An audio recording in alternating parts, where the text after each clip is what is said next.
We woke up pretty early today because of the jet lag, so we're all up probably about 5 a.m. or something like that. Had some brekkie, had some good Australian brekkie, bacon and eggs, you know. And then we got into media day, so that was just real quick photos, interviews, social media, all that kind of jazz. And then after that, we just pretty much just chilled for a bit. Now we've headed into practice, and we're halfway through prac now. We're just ironing out a few things, especially with the new map coming in. So there's definitely a few things we had to do with that. But yeah, now we still have a little bit more practice till tomorrow, so we'll get that done today, and confidence heading in tomorrow is at a high.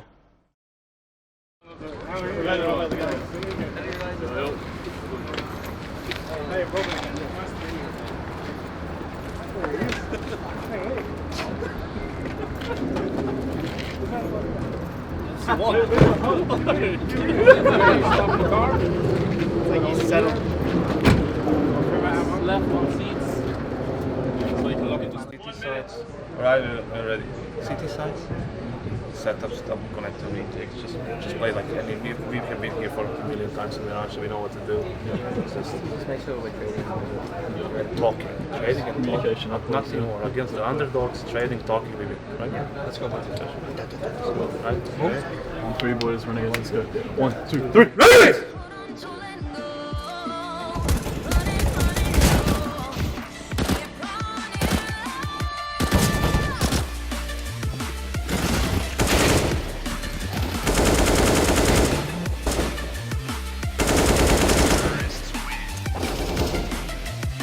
In that smoke, and they're not being given entry into the site now. He's going to come through. That's the second. As is on 4. He's around. He's going to complete it with the 3K. A full 10 seconds required. He hits his first shot. All this could be off, and it looks like it's coming through. Now the 1 versus 1 guaranteed for Jacob. No kit available. And that's the round. Legacy will live to regret.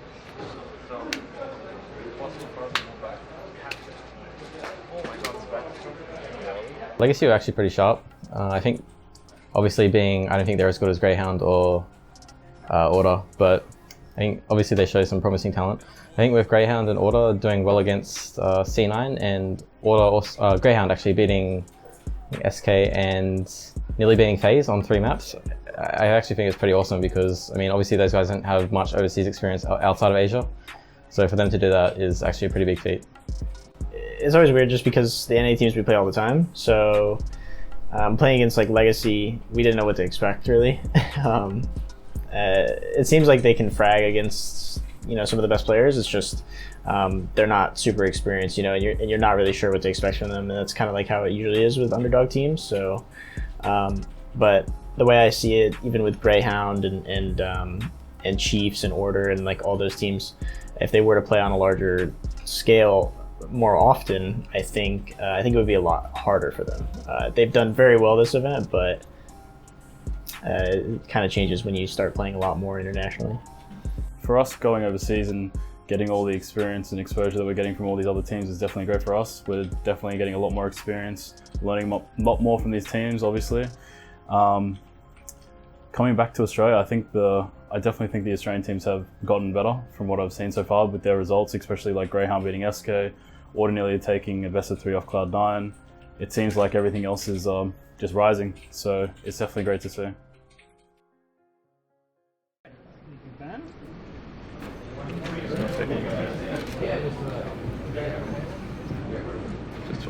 That's 2.5 hours. Perfect, that's 2.5 hours. Is it? Yeah, this is gonna take a while. Yeah. 2.5 hour V2 time. Go grab lunch? No, Yeah, let's go grab one. it's only V2. What? It's new.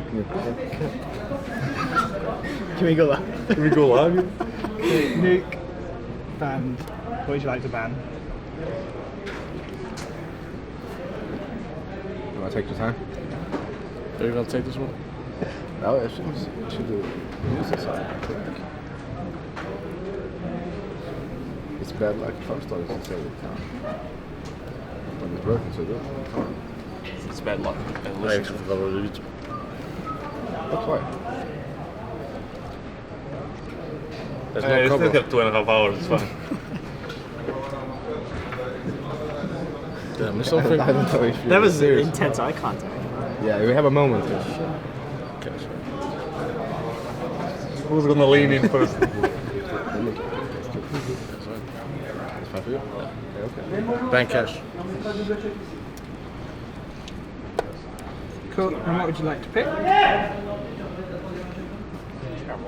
Pick Trey. And you pick the side. City side. Cool. Which map would you like? Pick overpass. Oh, sorry, it's going for it. Going quicker now. And what side? Would you Oh, like? that's to fit as couple. Yeah, That's I how know, my mind yeah. was like thinking. What the fuck? Let's see. What would you like to ban? So it's Dust 2, Mirage, and Inferno. Ban Dust 2. We're not going to get Dust 2, are we? Hope not. So either Mirage or Inferno. Play Inferno feels way better than Yeah. better than us. Play Inferno fit now. Inferno? Cool. Thank you very much, guys. Hey, good luck. Good luck. Wait. Here we go then, FaZe Clan versus Renegades. But phenomenal performance there from the man.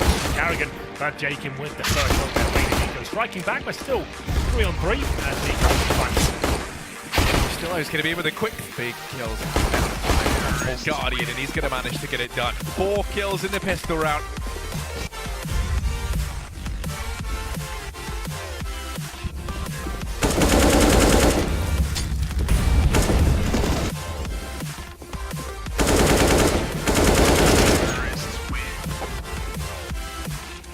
And all down the site, JKS does manage the trade. He's pulled it back to a one-on-one, and there's only 7 seconds left. Exist has to get this bomb down, and JKS knows it. He's going to go charging in, and he finds the kill. JKS, what an absolute He doubled up. How's he managed that? Yustillo's on 3.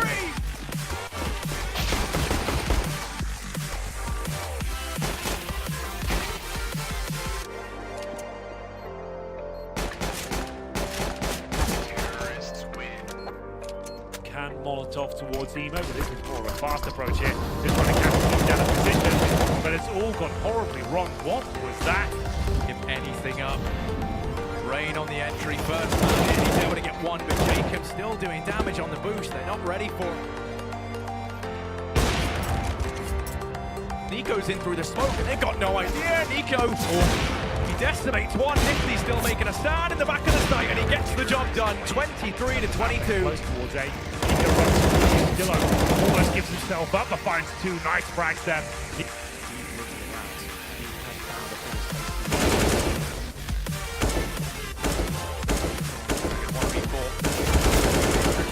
Going to win that first fight out versus Ustillo. Renegades up 8 to 6. It's snap over on Trey. This time he's going to go barreling through. He's able to find the first and the second. Okay, JKS 1v1 versus Exist. Bomb yet to go down. 15 seconds left on the clock. JKS is playing with his food. He's going to go. He wins it out. He gets the 1v3. Well done, Justin. And what a...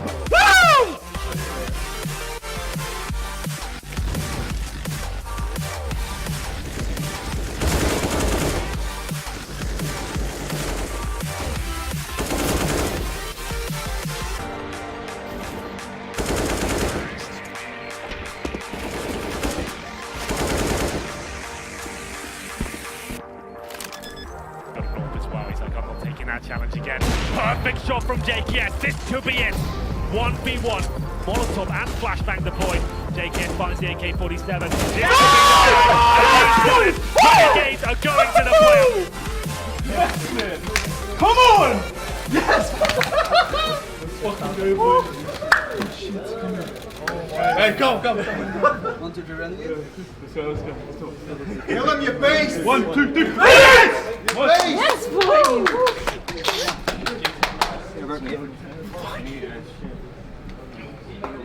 So leading into the match against FaZe, I think past results that we've had against them, we hadn't beaten them at all, but we've always had some pretty close games against them. So I think heading into the match, we're definitely pretty confident.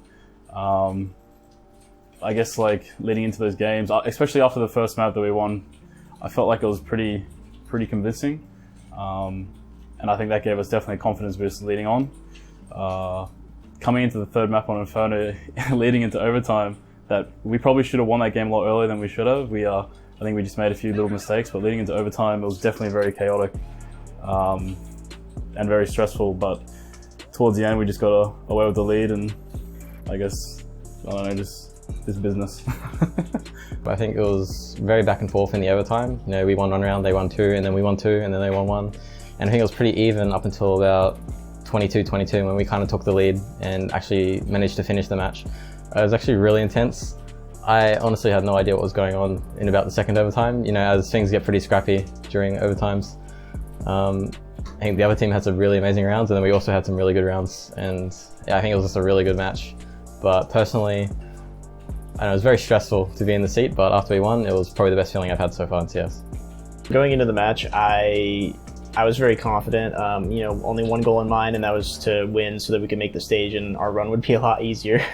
That way we didn't have to win like 4 more games. And when it came to the overtimes, there really was no like pep talk needed, really. It was just kind of really continue with the energy, because we had a flow, although we were losing some rounds, you know, but we won some really good ones. So it was kind of just keeping that confidence and conviction in my voice and like what I wanted to call and stuff like that. So yeah, I think it was a 1v2 to win, but I also had a few other clutches in the game.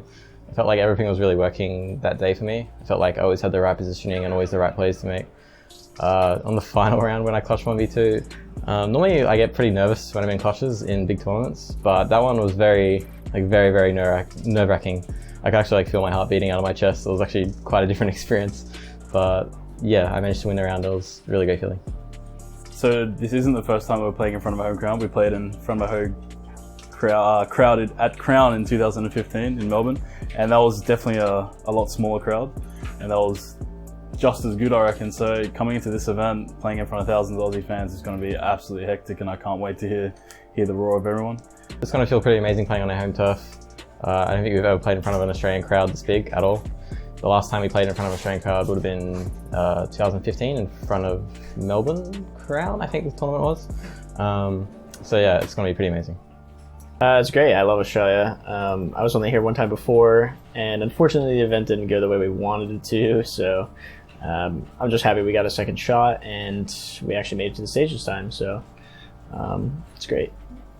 I think the thing I'm looking forward to the most is definitely getting in front of the Aussie crowd. I just can't wait to walk through the doors and just hear the roar of everyone, just feel the adrenaline rushing through my body, and I think that's just going to be an amazing feeling that I'm going to remember for a very, very long time.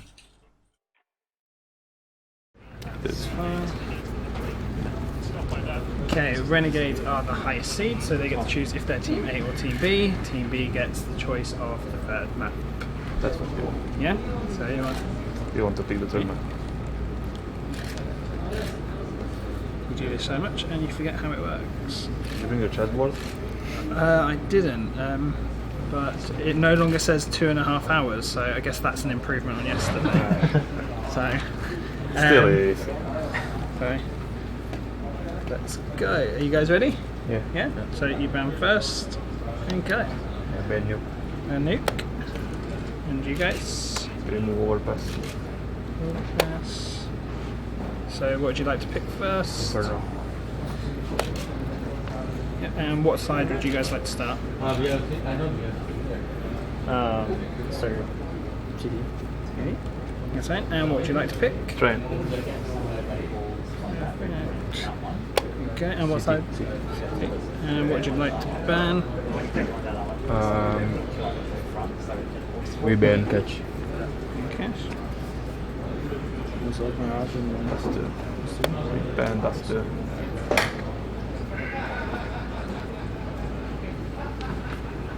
Gosh, cool. That is it.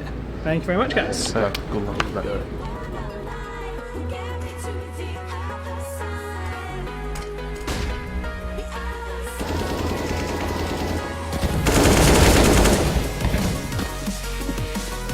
Down, Nifty dancing around this column, can't land the Azza. It does give enough time for Azza to drop the bomb carry as well. Now hold down to Bentec on a 1 and 3. He's going to be committing to the bomb bang, but Azza just going to come down, draping around. Azza, beautiful. Azza's just going to spray 3 of them down. See if he can pick either of these Renegades players. He gets caught by Jacob, but the plan's not for the team. And here's how Jacob knows Jacob too bad heading into this, but There are rifles coming around the edge of the smoke for Renegades. Most needs to see the connector. That's ridiculous. Go for the plant. Will be able to just barely get the bomb plant down. But somebody, now knowing there's no one in connector, he's actually in a very good position to shut down this retake 4-on-4. There is no kits to work as somebody is coming in. Put out 3. And he's holding. He picks up all 3 of them. And that is Renegades. They've got no chance left. JKM is going to be executed. And you can see how much this means to Tyloo as they make their way into the semi-finals.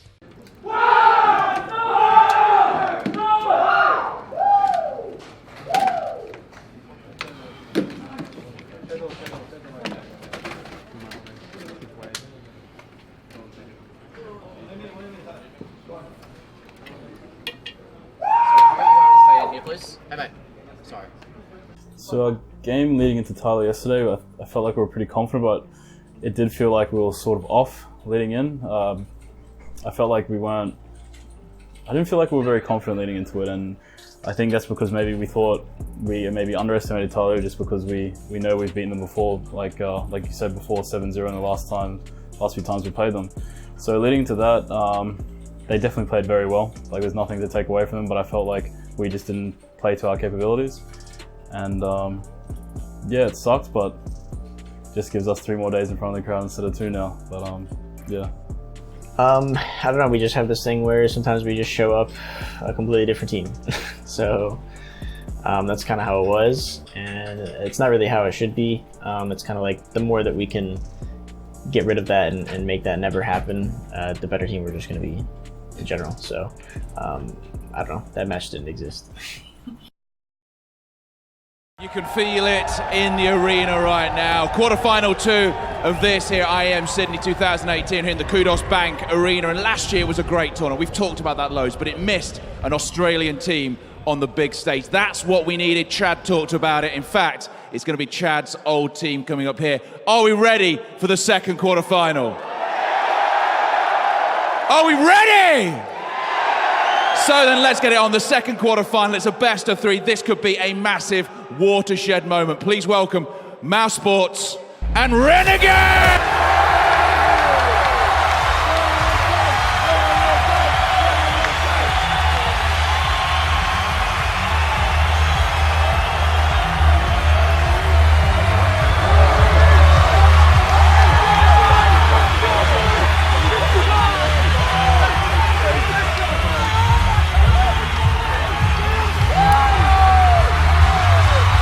Thank you very much, Alex. Yes, we certainly are. Renegades and Mouse Sports on map number 1, Mirage. Yes, they've been shut down in CT, but Azza is still alive, and Rods goes down. The Renegades, they're on 2 in a row. Renegades, Azza starting to hit his shots as well. There's 2 players to deal with here, though. Oscar has been dangerous, but Azza is even more. He gets all 3. Massive work from the Renegades in that round. Washed out. Get that volley out of your hands, Azza. You need the gun, and he has got the 2-man spray down. Azza again coming up. Absolutely massive. And the flash was great for him as well. But Azza, he wants to shut it down on his own. He'll get a connection onto Chris J and steps up against Oscar as well. Oh, Nifty. He's bringing out the good Nifty. Another one. That's exactly what the Renegades needed.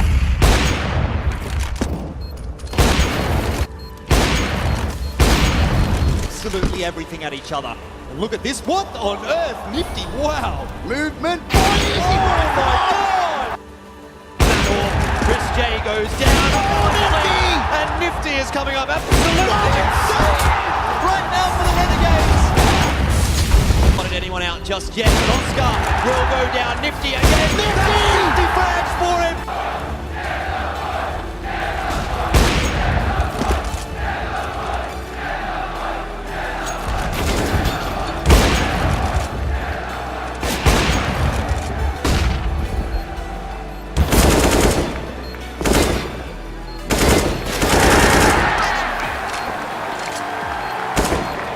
Here, Renegades, they bring it back, but can they convert this? Nifty spotted that first player on the clock. Jacob's not aware. Chris J shuts him down. And now Sports coming now into the overtime, absolutely destroying Renegades. It's just 3 left for the CT side, and maybe the dream is over. So Azza drops the bomb carrier. Just one player alive. JKS here in the connector, and he goes down. Mouse Sports 19-15. They've knocked Renegades out of IEM Sydney, and they'll progress on forwards. My name is Noah Nifty Francis. Actually, getting my alias was one of the hardest things ever. I think I changed my name probably hundreds of times before I landed on Nifty, so I don't know, it was just like one of those things. I was just sitting there, I was like, what do I want my next name to be? And then I just ended up on that and did some cool stuff in Call of Duty, and I just kept it. Probably after I got my first professional contract, which was with Selfless Gaming, so even before then, like, I knew that, you know, you could make money from video games and stuff like that. I was doing it when I was like 12, so it was just on a much smaller scale. But as soon as I got my first professional contract, I was like, yeah, you know, like, this is it. You know, rookie year, let's go. So, in most cases, my brother got me into it. He's like 7 years older than me, so he was always playing like Halo and stuff like that. So I would always kind of pick up games after him as soon as he stopped playing them. So I kind of started off in Halo. I was actually really good at it, only being 10 or 11 years old, but I decided to go to Call of Duty after about like Halo 3, and I loved Call of Duty. Like, it was awesome. Like, I was always there for the GameStop drops every year, you know, and playing it like midnight all the way until like school the next morning. So joining me now, as the world knows him as Nifty, Conquer Nifty. What is going on, buddy? Nothing. Feel pretty good right now. Dude, are you serious? Like, you've got to be feeling like a god right now. Are you kidding me? You gained 2,000 followers in 5 minutes. Nifty's last alive, and I think... He's got to do it! Nifty could, if Nifty does... He wins the gunfight! Oh my god, he won the gunfight! Nifty's making his way down! If he caps it, if he's going to lose his bracket, 5 seconds up! No! Let's go! Let's go! God, Nifty just made the biggest clutch ever! And just by playing it lots and lots and lots, I just got to do it competitively, and then I went professional, played for like a year or two. And then I found Counter-Strike, and that was my demise in Call of Duty. So after that, it's just been that road for the past 3.5 years, maybe 3.5 years. So my mom has always supported me completely. I mean, she'll have her questions, you know, that I have to answer just because she's my mom. You know, she's raised me. So. And my stepdad's kind of just been there, just along for the ride, you know, just kind of like trusting my mom, really. I'm not really sure exactly what I was doing for a while. He does now, and he's very, very, what's the word? He's very, very supportive. So, like now it's just, it's really, really easy, you know. And when I first did it, it's like, we talked about it a little bit, you know, and I did bring up the fact that, like, yeah, I may have to live in different places, but, you know, and that was like kind of hard at the beginning, but it just became easier, especially the more I traveled. So, like, the support was there. If I wasn't playing Counter-Strike full time, I would probably be doing something in esports, maybe, or something fashion related, or just something like that. Like, I really like clothes and just like kind of like that whole industry. Like, I think it's really cool. It's like full of creatives, you know, and just like people that have ideas, people that push each other to like higher limits. So I kind of like all that. Jacob joining the team was actually, it was really good. You know, at first we didn't know what to expect from him. He hadn't played in a while, but we knew he had experience and he was really good when he played. So he had a P1 visa, which made it very easy to get him to us on time because we needed him very quickly. So as soon as we played Star Ladder and Katowice with him, we talked and we were like, yeah, you know, like, let's do this. And he's really good attitude-wise and like keeping everyone just kind of high spirits. You know, he's very positive, very full of laughter and stuff like that. You know, we're always joking about something. So he's very, very helpful there. And he usually has like a very optimistic standpoint whenever it comes to anything, you know, whether it's decisions we want to make or something in the game or just like whatever it is, you know. He's very good at that, so he's a good person to listen to, have fun with, hang out with. Our game against Mouse Sports, it was pretty thrilling. Like, I enjoyed it thoroughly from map 1, round 1 to 30th round or whatever the last round on train was. It was a whole lot of fun. The only thing I kept thinking, like after we lost first map, was like I really don't want to lose this series or have this series go like 2-0, and it's just kind of like boring and non-competitive. So it's like something needs to happen. Just something needs to happen somehow, some way. Whether we just start playing as a unit really well, or somebody steps up, or something like that. You know, just something needed to happen. And I guess I was that guy, you know, but I couldn't really do it without my teammates, because every round that I had, you know, it was like, you know, like, Noah, like, good job, you know, like you're playing really well, so let's just keep it up, right? Keep doing your thing, and they were just rooting me on. So, but it was a hell of a game. The crowd was awesome. I actually couldn't have asked for a better fan presence, especially on my first like real big stage. I actually love that. So. And then we moved over to train, and we had a really intense, tight game there. A lot of close rounds, actually, like 2v2s and 3v3s and like 1v1s and stuff like that. So maybe if some of those went our way sooner, maybe we would have just won the game sooner. But I don't know. There's a controversial topic towards the end of that game, but I don't really see an importance in talking about that, just because it's not really like an issue, you know. Like a lot of people will say like, it's his fault, it's his fault, it's his fault, you know. It's like, I mean, I don't know, we're just like a team, right? Like any of us could have made that mistake, anyone could have made that mistake. You know, it's hard. Like we played almost like 125 rounds of Counter-Strike, so you know, by then it's not easy, you know, to always make the best decisions, and nobody said we're the best team in the world or have the best players on our team. So you know, but we want to get there, and that's it. Like we gave it our best. So, and we loved it. We loved the fans. We loved the event. So it was great.